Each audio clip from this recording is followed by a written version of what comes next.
वालेकुम अस्सलाम ज़ुहैब और अस्सलाम वालेकुम नादिया। वालेकुम सलाम जी। आइए या पहले मेसी की बात कर लेते हैं हम, क्योंकि फुटेज भी यही दिखा रहे हैं अभी।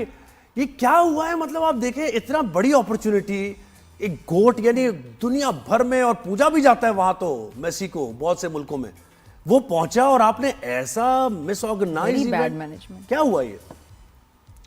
हुआ ये कि लायनल मेसी जो कि अर्जेंटाइन फुटबॉल टीम के कैप्टन है, वर्ल्ड चैंपियन टीम के कप्तान है, दुनिया के माइनास फुटबॉलर हैं, वो इंडिया आए और इंडिया जो है वो उनको अफोर्ड नहीं कर सका और मैस क्रिएट हो गया।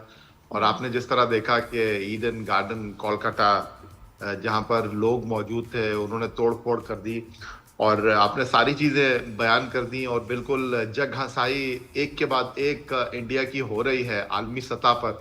और एक उनके लिए बेहतरीन मौका था, दुनिया का बेहतरीन फुटबॉल उनकी सरजमीन पर आया था। उसको अच्छे तरीके से वो मैनेज करते हैं, हैंडल करते हैं, लेकिन एक बार फिर ये सारा मामला सियासत की नजर हो गया और उनके जो सियासी लोग थे उन्होंने सारे एक अच्छे मामले को जो है वो सियासत की नजर कर दिया, जिस तरह आपने बताया, नादिया ने बताया। लेकिन इससे बढ़कर जो इस वक्त इंडिया में बहस चल रही है, अभी आपने मेसी का स्टैचू दिखाया, मुजस्मा, उसके ऊपर बहस चल रही है कि भाई ये मेसी का है या शोएब मलिक का है। सही बात है। लग रहा है शोएब मलिक का ज्यादा लग रहा है। अच्छा अच्छा सही, बिल्कुल, मैंने भी देखा है ना वाकई। कि मेरे ख्याल जो बना रहा था वो शोएब मलिक का फैन होगा। भाई एक जमाने में Why जाहिर है not? Why not? सानिया के साथ जाहिर है शोएब से मोहब्बत होगी नहीं, उनकी, और बनाने शोएब वाले एक की। कमाल उसने प्लेयर है कहा कि हमारा। चलो दोनों को ही मैं फैन होगा भाई शोएब मलिक का, व्हाई नॉट। तो ख्यालों में कोई और था और सामने बना किसी और की तस्वीर रहे थे, गड़बड़ हो गई। बिल्कुल, वो बड़ा मशहूर शेर है ना कि मैं ख्याल हूँ किसी और का, मुझे देखता कोई और है। बिल्कुल या ऐसे ये ही। वैसे इनसे पता स्टैचू में वैसे भी कह रही लोगों से बनते नहीं है। वो याद है रोनाल्डो का बनाया, लग रहा है रोनाल्डो मेल्ट हो रहा है। फिर एक बेकम का बनाया स्टैचू, लग रहा है कि उसको पता ही नहीं था बेकम है या मैं किसकी बना रहा हूँ, जेनिफर लोपेज का स्टैचू बना रहा हूँ। उसने कुछ और ही बना लिया, अपने मामू फूफा की तस्वीर बना दी कोई स्टैचू। ये बनते नहीं है स्टैचू, नहीं बनते, ये सही नहीं बनते, है ना, ये मटेरियल सही नहीं है। नहीं, बिल्कुल ठीक कह रहे हैं आप, लेकिन एक अच्छा मौका था, मेसी इंडिया आए और इवन शाहरुख खान जो है वो लोगों की भीड़ में से उनको जो है वो मिलने के लिए गए और बहुत ही अफसोसनाक सूरत हाल है और लोगों का गुस्सा गम अपनी जगह, क्योंकि आपने जिस तरह बताया कि उन्होंने हजारों रुपए दिए थे एक झलक देखने के लिए, लेकिन अच्छे तरीके से उनके सारे मामला। ये कलकत्ता वही ग्राउंड है ना मेरे ख्याल से, आप मुझे सही तस्हीह कीजिएगा, जहां तेंदुलकर वो पाकिस्तान मैच जीत रहा था तो आग लग गई थी ग्राउंड में, फिर तेंदुलकर ने चक्कर लगाया ग्राउंड का, लोगों को निकाला। ये शोएब अख्तर ने 2 गेंदों पर जो 2 विकेटें ली थी। जी बिल्कुल वही है। तो ये क्राउड क्या कलकत्ता का कुछ ऐसा ही है, कोई वायलेंट सा क्राउड है क्या?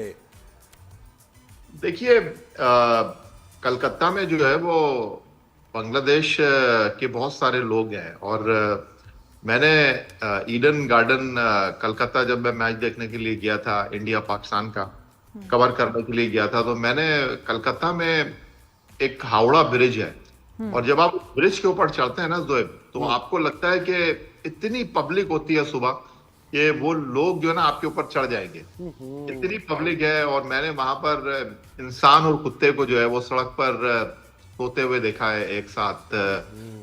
बहुत ज्यादा क्राउड है कलकत्ता में और वहां पर जो है वो जो रिक्शा होता है वो लोग धकेल रहे होते हैं, वो लोग लेकर जो है उसमें आप बैठते हैं और उसको लेकर चल रहे होते हैं, तो बहुत गुर्बत है।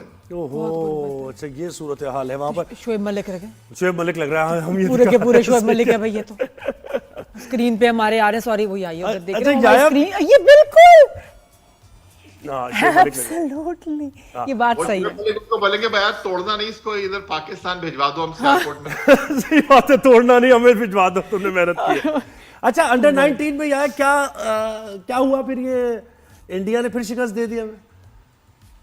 ज़ोएब कल मैच बहुत अच्छा हुआ और पिच मुश्किल थी कल और पाकिस्तान ने जो इंडिया को इब्तिदा में जो है वो अच्छा दबोच लिया था। इस पिच के ऊपर 200-225 रन बहुत थे, लेकिन इंडिया की टीम एक टाइम पर जो है उसके 176 ओवर में 6 आउट हो गए थे और वहां से जो है वो कर गए हमारे खिलाफ 240 और अच्छा स्कोर उन्होंने कर लिया। पिच मुश्किल था, फिर बारिश हो रही थी, ओवरकास्ट कंडीशन थी, 49 पर ओवर इनिंग का मैच हो गया था। अली रजा जो हमारे टॉप क्लास बॉलर हैं, वो थोड़ा सा कल वेवर्ड रहे और इब्तिदा में वो विकेट हासिल नहीं कर सके। लेकिन जो बॉलिंग हमारी तरफ से शायाम और अब्दुल सुभान ने की, तीन तीन खिलाड़ियों को उन्होंने आउट किया। जो इंडिया का सबसे मेन बैट्समैन था सूर्यवंशी, उनको बहुत जल्दी हम आउट करने में कामयाब हो गए थे। लेकिन हमारी टीम जो है वो अच्छी क्रिकेट खेली लास्ट मैच में। लेकिन बैटिंग 150 पे ऑल आउट हो गए ना, ये तो बहुत हाँ बिल्कुल सही कहा आपने। तो वो हमारी टीम जो है ना मैनेज नहीं कर सकी। लेकिन आपको इस चीज को अंडरस्टैंड करना चाहिए कि कल पिच थोड़ी सी मुश्किल थी आईसीसी क्रिकेट एकेडमी की, और वहां पर एक अच्छा मैच मैं अगर कहूं कि हुआ, और हारे तो हम 90 रन से, लेकिन इतना दिल छोटा करने की जरूरत नहीं है। सही। लेकिन प्लेड वेल ना, देखो ये बात है कि आप खेल के हारो जीतो कोई बात नहीं, लेकिन खेलो, परफॉर्म योर बेस्ट। बिल्कुल ऐसे वो खैर नजर आ रहा है हमें वही कि 150 पे आउट हो गए। अब ये आगे 5 साल में यही लड़के खेल रहे होंगे हमारी टीम में, हम ये कहेंगे कि यार बैटिंग कोलैप्स कर गई और ये नहीं, हो गया। तैयार हो जाएंगे, तैयार हो कहाँ जाएंगे, से खेलने नहीं? दो ना, प्रैक्टिस होने दो भाई। अच्छा, पीएसएल का अनाउंस हो गया है मार्च में या और फिर उसकी रुनुमाई भी न्यूयॉर्क में भी हुई लॉर्ड्स में। ऐड करना चाहूंगा, ये जो कल मैच हुआ है पाकिस्तान इंडिया अंडर 19 का, कल एक बार फिर वही हुआ कि उसमें जो है वो हाथ नहीं मिलाया गया, और उसमें एक बार फिर दोनों कप्तान टॉस करने के लिए आए, टॉस के वक्त भी हाथ नहीं मिलाया। लेकिन कल एक बड़ी अच्छी चीज हुई, और इसलिए खिलाड़ियों को जो है वो मुल्क का सफीर कहा जाता है। हमारे बैट्समैन थे हुजैफा कल, जिन्होंने 70 रन स्कोर किए, टॉप स्कोरर है पाकिस्तान की तरफ से। एक टाइम पर उनके जो जूते का लेस था या तो वो खुल गया था या तो वो लूज हो गया था। तो इंडिया के जो खिलाड़ी थे उन्होंने जो है उस लेस को टाइट किया, और उसको बिल्कुल बिल्कुल किया जा रहा है कि जनाब बड़ी अच्छी स्पोर्ट्समैनशिप का चाहते नहीं ऐसे करना, लेकिन करवाया जाता है इनसे कि जी हाथ नहीं मिलाने, लेकिन ये पता नहीं उसके साथ क्या होगा। हाँ लड़के ये के भी साथ है कि उसका क्या असर करेंगे अब इंडिया में, और मोदी सरकार क्या करेगी। बस ये देखने वाली बात है कि उस बेचारे बच्चे को कुछ बोला ना जाए। सही बात है। हल्के कोई नौबत। ये अच्छा, तो पीएसएल की आया थोड़ी सी बात करते हैं ना, इससे बड़ा इवेंट होने जा रहा है, और हम तो टीम्स अभी क्या डिसाइड नहीं हुई, क्या स्केड्यूल अनाउंस हो गया? नहीं ज़ोएब, असल में बिड में है ना, बोली लगेगी, और उसके बाद जो है वो अगली 2 टीमें जो है वो डिसाइड होनी है कि पाकिस्तान सुपर लीग सीजन 11 2026 में 7वीं और 8वीं टीम कौन सी होगी। और अभी तो अली तरीन का मामला भी सॉर्ट आउट होना है, और होपफुली मुझे लगता है कि ये गर्द जो है वो बैठ जाएगी, और मुझे लगता है कि कहीं अली तरीन ही इस दौड़ में जो है वो शामिल होंगे। कल chairman cricket board Syed Mohsin Raza Naqvi sahab जो न्यूयॉर्क में मौजूद थे रोड शो के हवाले से, उन्होंने बताया कि जनाब मार्च से लेकर मई तक जो है वो पीएसएल का मेला लगेगा, और कराची, लाहौर, रावलपिंडी और मुल्तान के साथ इकबाल स्टेडियम फैसलाबाद ये भी पाकिस्तान सुपर लीग में शामिल होगा। और फिक्सचर नहीं आया अभी है ना, क्योंकि सारी टीम्स तो उस वक्त आएगा ना जब सारी टीमें डिसाइड बिल्कुल हो बिल्कुल बिल्कुल बिल्कुल ऐसे ही। अच्छा, मैचेस जो मैच में वो टीम्स थी वो बिक गई। नहीं, वो यही होगा ना, बिडिंग होगी, तो इसलिए फिक्सचर नहीं आया कि किसका किससे मैच होगा, अच्छा, लेकिन अनाउंस हो गया कि मार्च में इवेंट होगा। हाँ जी, सही है, जी ठीक है। याया, बहुत शुक्रिया भाई, थैंक यू, आपने वक्त दिया हमें। अब तो खैर क्रिकेट का आने वाला है, या बहुत बिजी होंगे भाई, प्लीज आप हमें टाइम जरूर बिल्कुल दीजिएगा।